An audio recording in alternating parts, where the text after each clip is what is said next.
Hello, this is Eva Benmeleh, and I'm here talking with Alex Schwartz on the topic of gene keys. Alex and I met in India on a pilgrimage on November of last year of 2024, and on one of the bus rides, Alex was doing these readings that floored me. I had never heard of gene keys before, and I was very much interested to see how something could really pick up on not just my personality or my past, but go into much greater details about my purpose. And the way that it was described and explained just for me was like nothing I had ever seen before. So I wanted Alex to come on today so he could talk to us and teach us about gene keys and share everything or whatever he's got to share with us today. Yeah, thank you, Ava. I'm really excited to be here, so thank you for just having me on. And yeah, the gene keys are really special. I remember when I first had my gene key reading. So actually how I got introduced to it was over 3 years ago right now. So I was a working entrepreneur, kind of entrepreneurial in or intrapreneur, what I call it. I was working for someone, but I had like a really entrepreneurial role and mindset. And I got to a spot where I was just like really hitting the blocks in my own life, whether, I wanted more prosperity, I wanted more, flourishing in my relationships. I wanted like a deeper sense of meaning with what I did. And that actually didn't lead me directly to the gene keys. What I did is that I started like going on transformational retreats. And then from the transformational retreats, I began hiring high ticket and high performance coaches. And when I hired my first coach, who I'm really grateful for, who he completely changed my life, he introduced the gene keys to me. And part of our package, what like for my investment package with him, was I got one gene key reading with his like preferred gene key reader.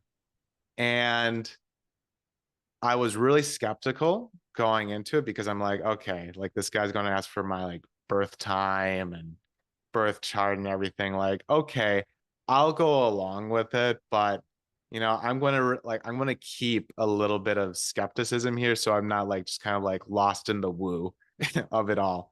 Um and needless to say, I get on the session and this guy is saying things that I didn't even realize were true until he invoked the truth of it in me.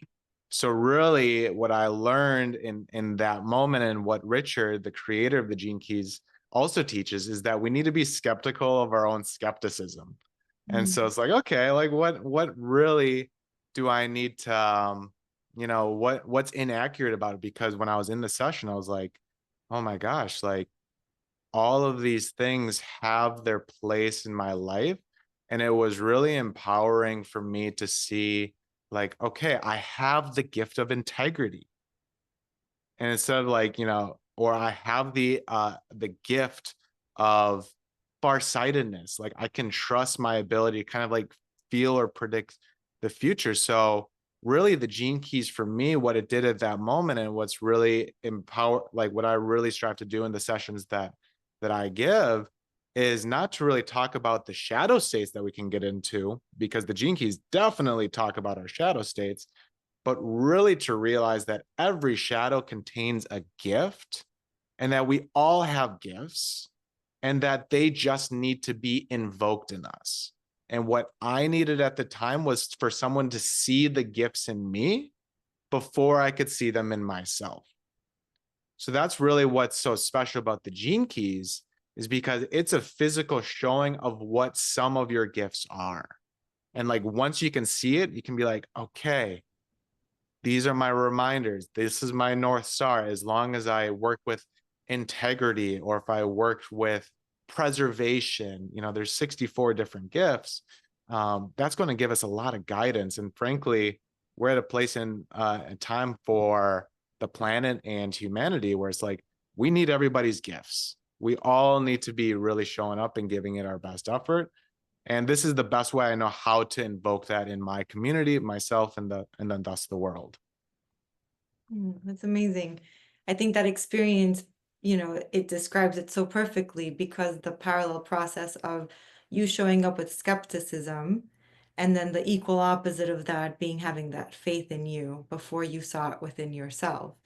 And when we begin, which I don't like to say that as much anymore, but for the sake of a conversation, for when we begin our spiritual journey or the awakenings or just more effort into it, there is skepticism, but then Mhm. there's also this like gnawing desire to keep pushing through and understanding more deeply because things are just not working out the way that we'd like.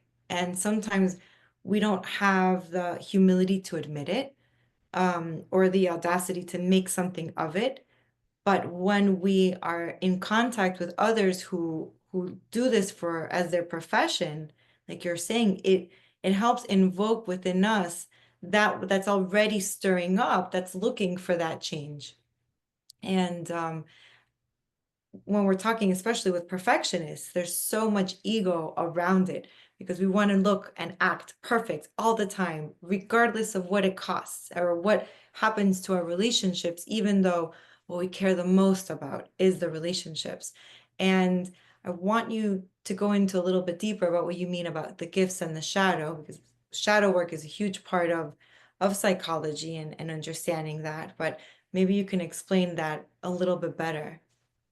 Yeah, that's a great question because the Gene Keys really is at its core, it is shadow work. So when we look at a Gene Key, so let me explain a little bit about the structure of the Gene Keys. So if someone were to go to genekeys.com and click on free profile and put in your information, you're going to get an interesting looking map. It's going to have spheres and lines. It's going to resemble a little bit of the Kabbalah. It's going to have kind of, the nodes of like north, east, south, and west. But when you look at it, there's going to be these dots, what I call spheres. And each sphere will have a main number in it. And that main number is correlated to a gene key. And there's 64 total gene keys, as it is based off the ancient Chinese tool of the I Ching. And so there's 64 I Ching hexagrams. There's 64 gene keys. This is like this, it's like the gene keys are almost like the evolution of the I Ching. Mm. And then when we look at each gene key, there's three aspects to it. And those aspects are called a shadow, which is like our victim consciousness or lower state. There's what is called a siddhi, Siddhi. It's a Sanskrit word for basically super consciousness. So that's the highest expression that we can go. And then in the middle, it's known as the gift. So the gift is really where, for me, the juice and the magic is because the gift is the bridge in between the shadow state and the super consciousness state. So when we're also looking at them as well, we need to be aware that there's those three different states. And then it makes us ask the question, well, where do we put our focus? Where do we put our energy? And I would actually deter people from trying to achieve super consciousness state. In the Vedic tradition, they actually, the cities can be very much a distraction because like we shouldn't be aiming for particularly superpowers. We should be aiming for like just like reunion with love and life force energy in itself and not get distracted because we can like stop time or something. Mm. So if we're aware of our shadows and know that we're always working with the gift, then whenever we recognize our shadow patterns are coming up, we can like see or feel or perceive that like my gift is needed right now. And even in that simple awareness and that simple pivot in our mentality, we can start operating at the gift level. And then we're available for those higher pieces of consciousness. Does that make sense? Yes, it does make sense. Do you want to give an example to make it a little bit clearer? Yeah, let's take so we were kind of planning to release this podcast around Valentine's Day. So I was like, okay, well, let's see what the gene keys are for, If someone were to be born in Miami on Valentine's Day of 2025 of this year, and there's only synchronicities with the gene keys because the life's works, the very top of the profile, it's kind of the tip of the iceberg. It's the 30th gene key, which is the gene key of with the shadow state of desire, the Mm, super consciousness state, the city of rapture, mm, and then the bridge in between them is known as lightness. mm. So if so, Wow. yeah. And I'll also add to this too because I could just get so like nerdy about this thing. And so we're looking at like a Valentine's Day birth year.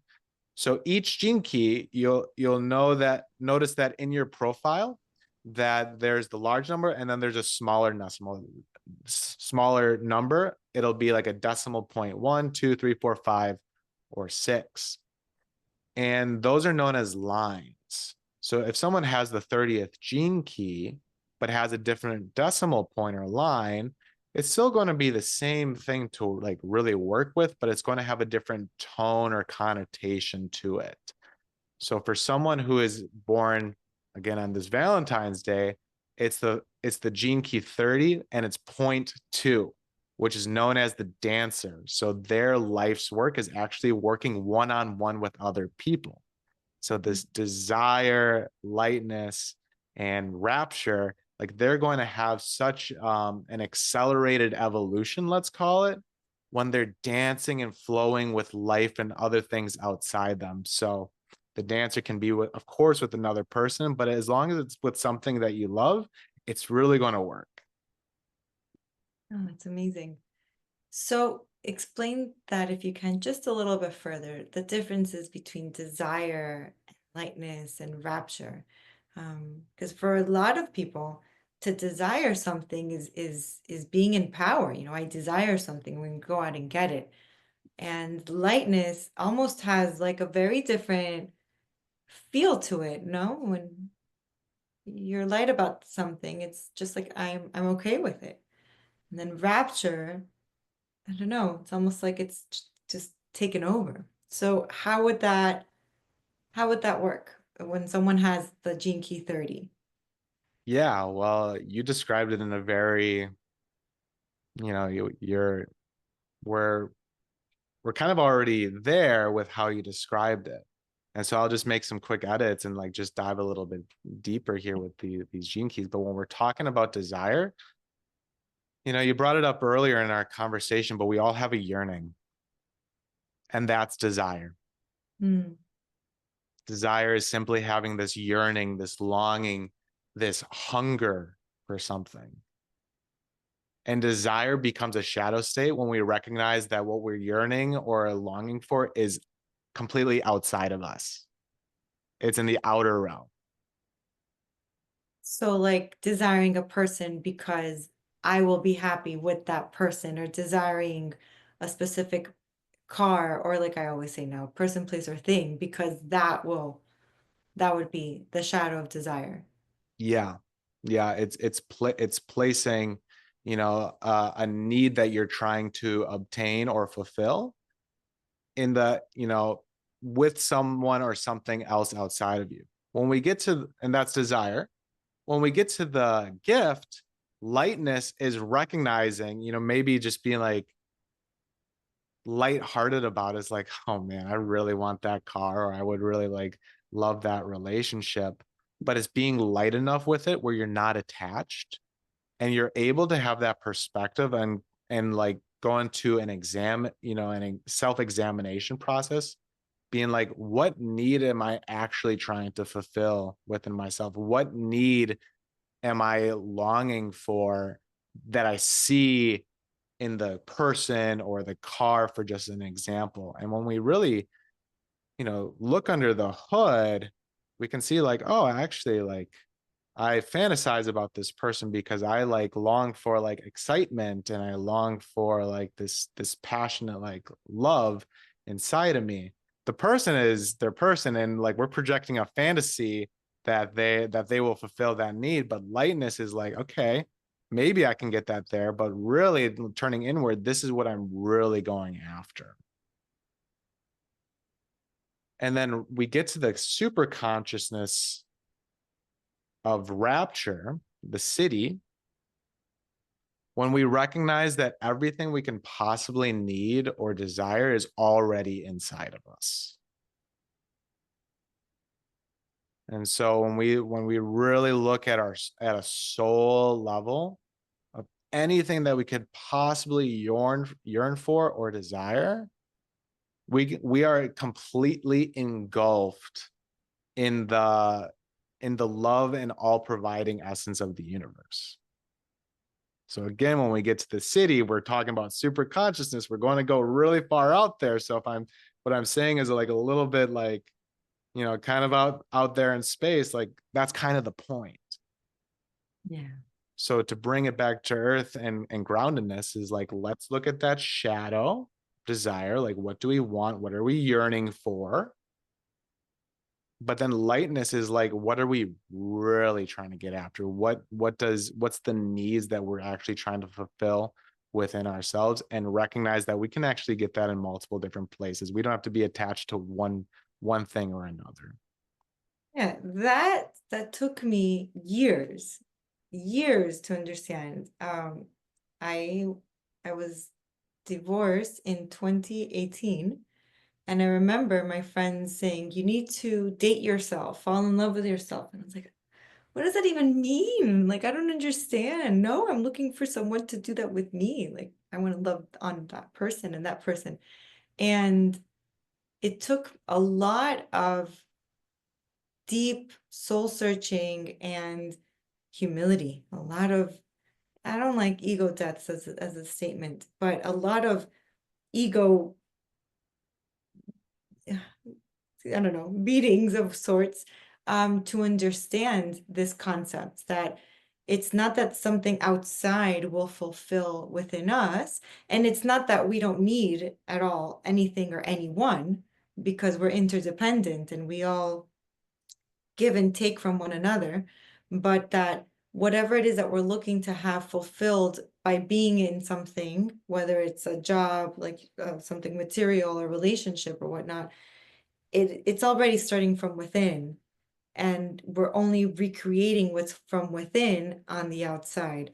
And that took a long time. And this is my field, this is what I studied, but to apply it to myself, and that's something, that we had talked about when we were looking at my gene keys, right? With the intellect. I don't know if you Yeah. want to talk about that, because I think a lot of people could relate. Yeah, intellect is a really fun one because it's the gene key of intellect. It's the 62 gene key. Actually shows up in the Valentine's Day chart as well as the attraction sphere, Oh, which is all about our sexual relationships. So like very, very interesting. Um, but the 62nd gene key has the shadow state of intellect, which a lot of people are like, what? I went to school. I learned that good grades are going to get me to like where I need to go in life. I'm always like when we see kids developing, like it just comes out of me when I'm like, oh, they're so smart. Like I'm always speaking to like their intellect as I'm like just observing them grow, which is great, and I'm not taking anything away from them, but it's like it's very ingrained in our culture to just like really prioritize the mind. So intellect is a shadow, precision is the gift, and then impeccability is the highest consciousness, the city. So what I mean by precision, because I think that's the one that's like people get a little bit like, what do you mean by precision? I prefer to use the word intelligence because we need to understand the difference between what intellect is and what intelligence is. And I like to just observe the animal kingdom. I wouldn't really describe a blue whale as an intellectual being. The blue whales are not reading books. They're not, from what I'm aware, they're not doing math. They might be. I'm available for that. But they're not studious. They're not hanging out in libraries the way that we know it. But damn, are they intelligent animals? Maybe beyond our own intelligence. And so these whales are just an example of just super intelligence of the life without needing to be dominated by the mind. So the 60-second gene key calls us to like thank the mind.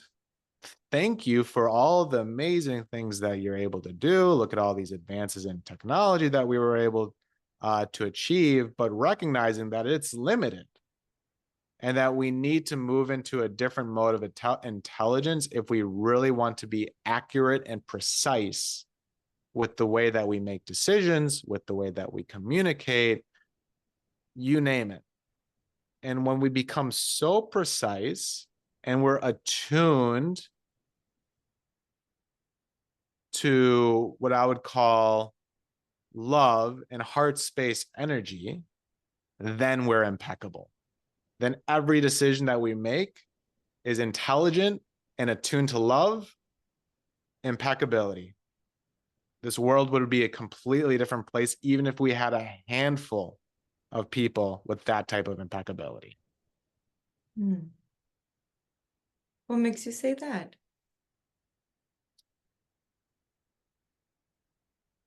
Well, these cities are so powerful that even if one person were to attain a certain city, they end up changing the world. So that's what I mean by like even a handful of people.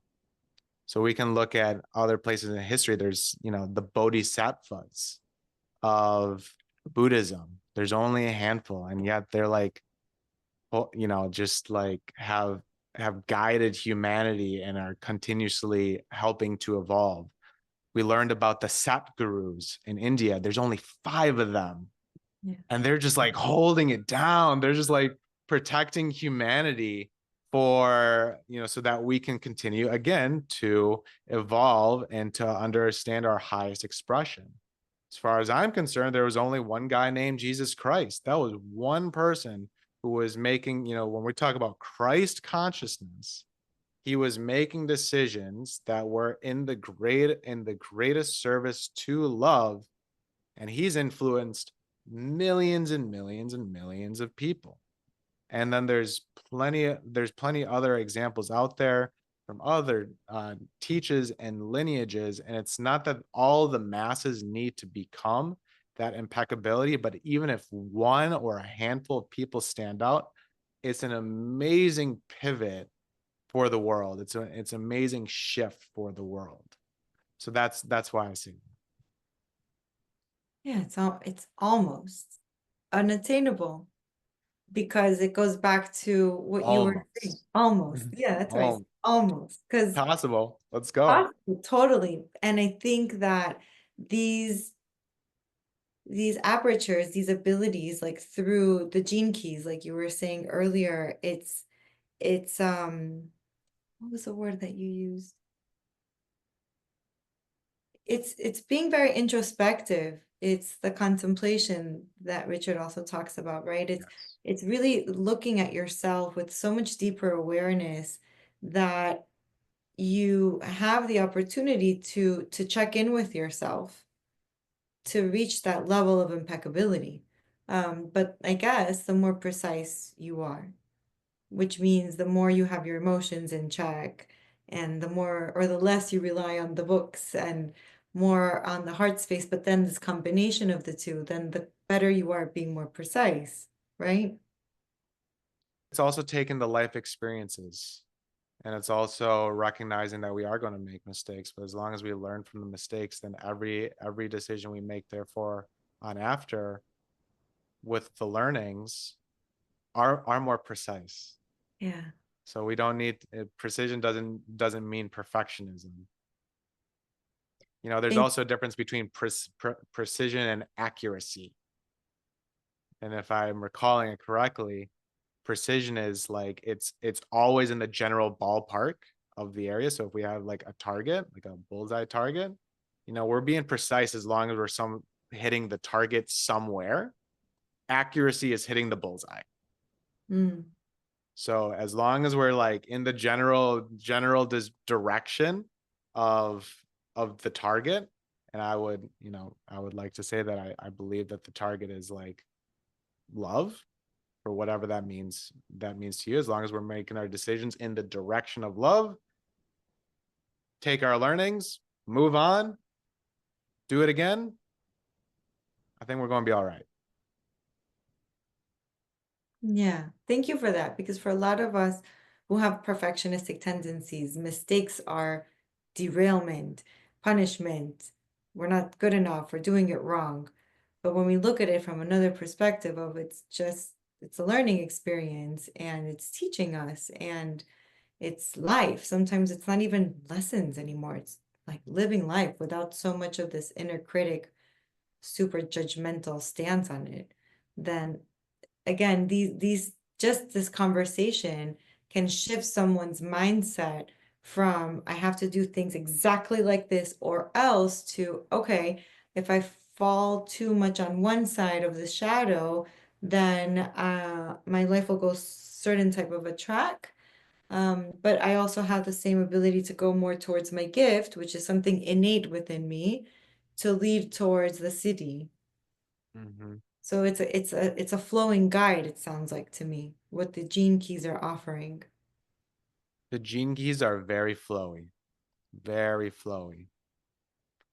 and it's meant to be that way. So gene keys were developed after human design was developed, after astrology was developed, after the I Ching was developed, after the Kabbalah was developed. But yet it's taking in all of these teachings and condensing them into a singular form. But some of these teachings of the past were actually very rigid. They were very left brain line. Like if we look at the I Ching, like it's only lines. There's 6 lines. It's like very pattern oriented. It's left brain oriented. It's, what I would call like of a masculine mindset versus a feminine mindset. And that's really where the gene keys makes an interesting shift, is that it moves from the masculine mindset to the feminine mindset. So Richard, the creator of this, is the system. He's a very humble person and soft speaker. And if you were to ask him what his profession is, he'd probably, before anything else, tell you that he's a poet. He's an award-winning poet, and poetry was really like a central theme in writing the Gene Keys after he had, a personal mystical experience where he was really able to put all those teachings, like I said, together into something new and unique. But it was really poetry that brought it into form, and that really helps us understand what these keys mean for us. So we've already talked about the gene key of desire and the gene key of intellect. And the way I describe it might have some accuracy, sure, but it is by no means limited to Alex's definition. There is a lot of time and space. And what I like to do and offer a lot of my sessions is to like I ask, what does precision mean to you? What does impeccability mean to you? Because knowledge is something outside us, wisdom is already in us. There is deep wisdom born in every single human being. And that, again, it just needs to be invoked. We're born with the wisdom. We just need some help just to like, nurture the soil, pour some water on it, add some sunlight, and then things can really begin to like sprout, bloom, and grow. So, what would someone be looking forward to if they scheduled a session with you? What would that look like? Yeah, so really who I love to work with are people who are living what I call an examined life. Like they're looking under their hood, they're like, okay, I'm ready to do some work. Maybe they've lived a little bit and are like, I'm ready to level up in either my, who I am, what my innate genius is, or my purpose is, my love and my relationships, or I'm actually looking to prosper more in my workplace or just like my life in general. And people are like, okay, well, I've tried a few of the other things. I've done what people told me to do. I got the good grades, or I went this route and did that, and that worked to some extent. But now I'm ready to level up, and no one's taught me how to do that quite yet. So Hmm. instead of looking outward, they're starting to look inward. That's where the gene keys become really a magnificent tool, just like therapy or other modalities that we've kind of discussed here as well today. So those people looking to live an examined life, and for people who are on the know thyself journey. So like, okay, I really want to know who Alex is and how Alex can be of best service to the world. Those are the people who I really want to invite into my sessions. And they're 90-minute sessions. We go through the entire Gene Keys profile, the three sequences, and we kind of just give it a boot camp style. You could go to genekeys.com, and it is recommendable. You're going to get some great information right there, but it's going to take quite a bit of time, and it's a little bit more of a financial investment. So I offer these sessions as a quick boot camp to like really like invoke the gifts in you immediately within a 90-minute session. And then I also offer follow-up sessions to continue to dive deeper for great understanding and of course integration as well. Amazing. And how can they contact you? What would be the best way?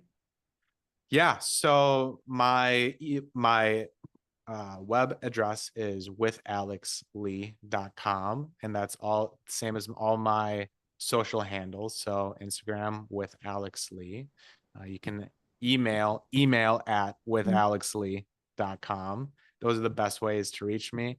Online, you'll find my Calendly, and then you'll have my phone number and everything like that. I make myself decently available for people because wisdom has no particular timing. Wisdom is not on a schedule or anything. So I make myself available because I've needed times for life and from readers and teachers and coaches in my life where I'm like, hey, it's Sunday night and I need to fuel up on the good positive energy. Mhm.